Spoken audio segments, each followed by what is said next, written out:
Hello everyone, मैं सौरभ कोहली आपका हार्दिक स्वागत करता हूं अपने यूट्यूब चैनल में। प्यारे बच्चों, आज हम चर्चा करेंगे क्लास 8th के सैम्पल पेपर के बारे में, जो कि लेटेस्ट सैम्पल पेपर है डीओई की तरफ से और आने वाले मिड टर्म यानी कि फर्स्ट टर्म के लिए काफ़ी उपयोगी है। आपके जो एग्ज़ाम्स हैं अक्टूबर में, उनमें ये बहुत ही इम्पोर्टेंट हो सकता है, इसलिए वीडियो के लिए एंड वीडियो के साथ एंड तक ज़रूर जुड़े रहें। इससे पहले हमने मैथ्स, साइंस, इंग्लिश, एसएसटी सभी के सैम्पल पेपर आपके साथ साझा किए थे। आज हम हिंदी का सैम्पल पेपर आपके साथ शेयर कर रहे हैं, तो ज़रूर इसके साथ जुड़े रहिए और एंड तक देखें।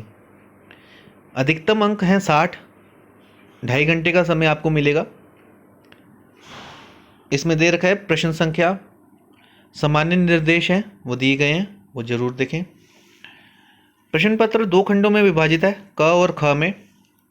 जैसे इंग्लिश और एसएसटी का ABCD पार्ट में विभाजित होता है, तो हिंदी का 2 पार्ट में ही विभाजित है। सभी प्रश्न आपको करने अनिवार्य हैं। MCQ चॉइस क्वेश्चंस भी हैं और रिटन टाइप भी हैं, दोनों आपको लिखने हैं। यथासंभव प्रत्येक खंड के प्रश्नों के उत्तर क्रमश दीजिए। सबसे पहले बहुविकल्पीय प्रश्न की बात करें तो आपसे सबसे पहले ये पूछ लिया गया है, निम्नलिखित गद्यांश को ध्यानपूर्वक पढ़िए और पूछे गए प्रश्नों के उत्तर लिखिए। दादी माँ को गवई गांव की 50 किस्म की दवाओं के नाम याद थे। गांव में कोई बीमार होता, उसके पास पहुंचती ही वहाँ भी वही काम, हाथ छूना, माथा छूना, पेट छूना, फिर भूत से लेकर मलेरिया, सरसाम, निमोनिया तक की अनुमान विश्वास के साथ सुनाती।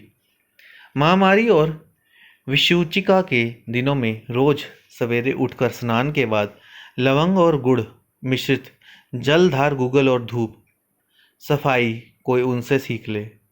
दवा में देर होती, मिश्री या शहद खत्म हो जाता, चादर या गिलाफ नहीं बदले जाते तो वह जैसे पागल हो जाती। बुखार तो मुझे अब भी आता है, नौकर पानी दे जाता है, मैस महाराज अपने मन से पकाकर खिचड़ी या साबू। तो ये गद्यांश है, इसमें से प्रश्न आपको पूछे जाएंगे। दादी माँ कितने प्रकार की दवाओं के नाम जानती थी? तो इसमें उत्तर है 50 दवाओं के ऊपर, क्योंकि मेंशन है। मैस महाराज अपने मन से क्या पका कर देख के जाता था? खिचड़ी या साबूदाना। निम्नलिखित काव्यांशों को ध्यान पूर्वक पढ़िए और पूछे गए प्रश्नों के उत्तर लिखिए। हम पंछी उन्मुक्त गगन के पिंजरबद्ध न रह पाएंगे, कनक तीलियों से टकराकर मुल्कित पंख टूट जाएंगे। हम बहता जल पीने वाले मर जाएंगे भूखे प्यासे, कहाँ भली है कटुक निबोरी, कनक कटोरी को मैदा से। पिंजरबद्ध होकर कौन नहीं रह पाएगा? पंछी, नेवला, घोड़ा या हाथी? तो ऑब्वियसली ऊपर हमने पढ़ा पंछी। कनक तीलियों से टकराकर क्या टूट जाएंगे?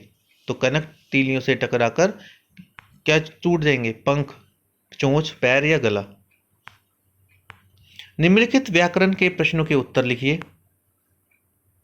निम्नलिखित में से सर्वनाम पहचानना है।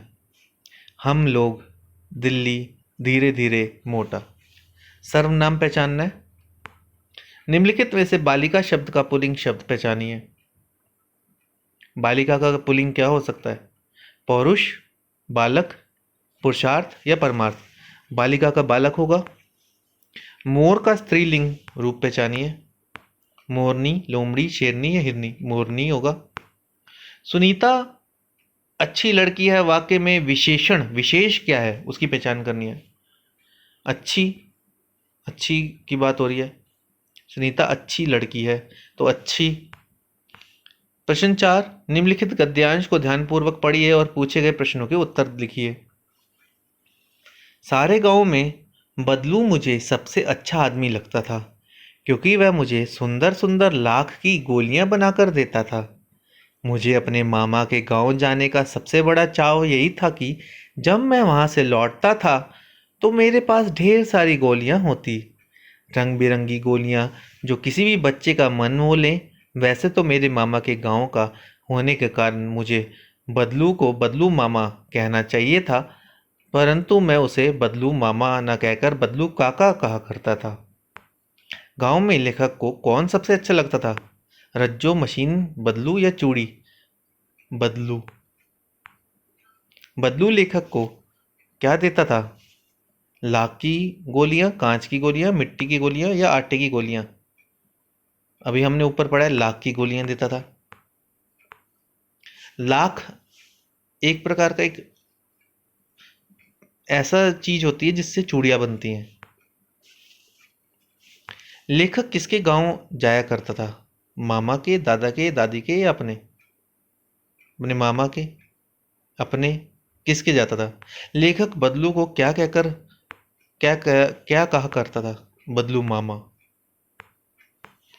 निम्नलिखित काव्यांश को ध्यानपूर्वक पढ़िए और पूछे गए प्रश्नों के उत्तर लिखिए।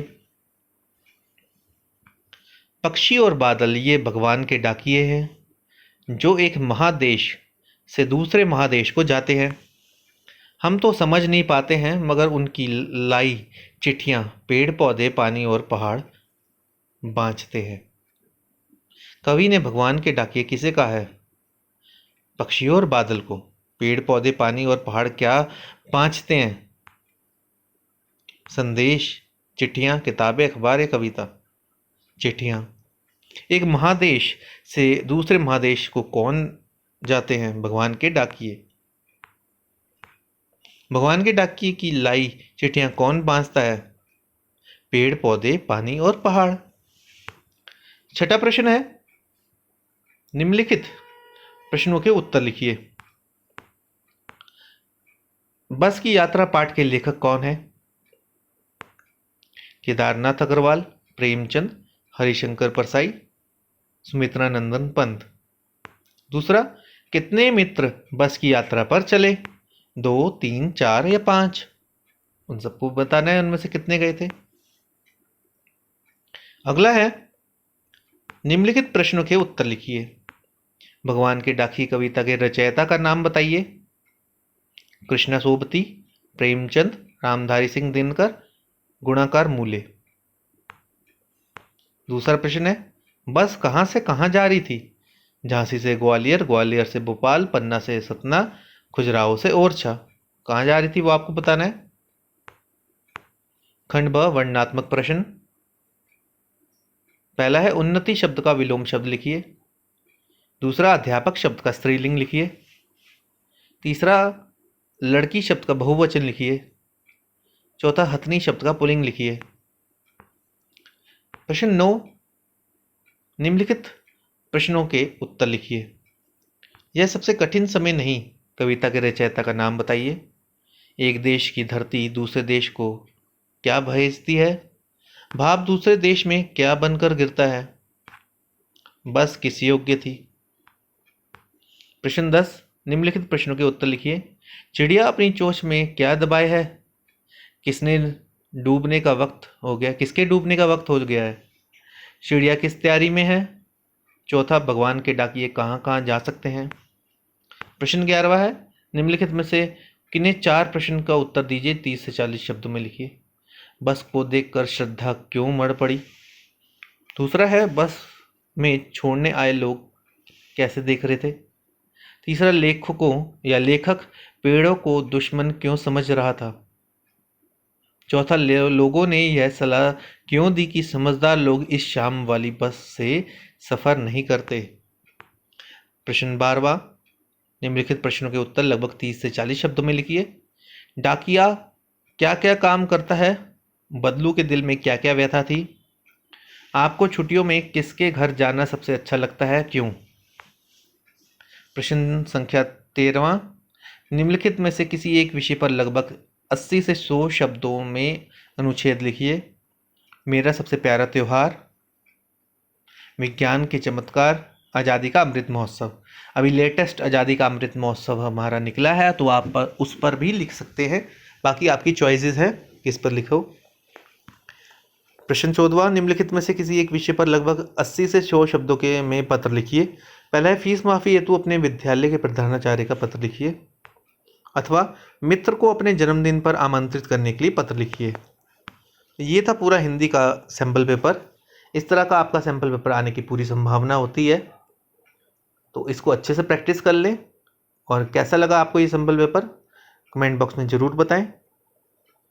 चैनल के साथ जुड़े रहें। लाइक शेयर एंड सब्सक्राइब करना बिल्कुल ना भूलें। धन्यवाद।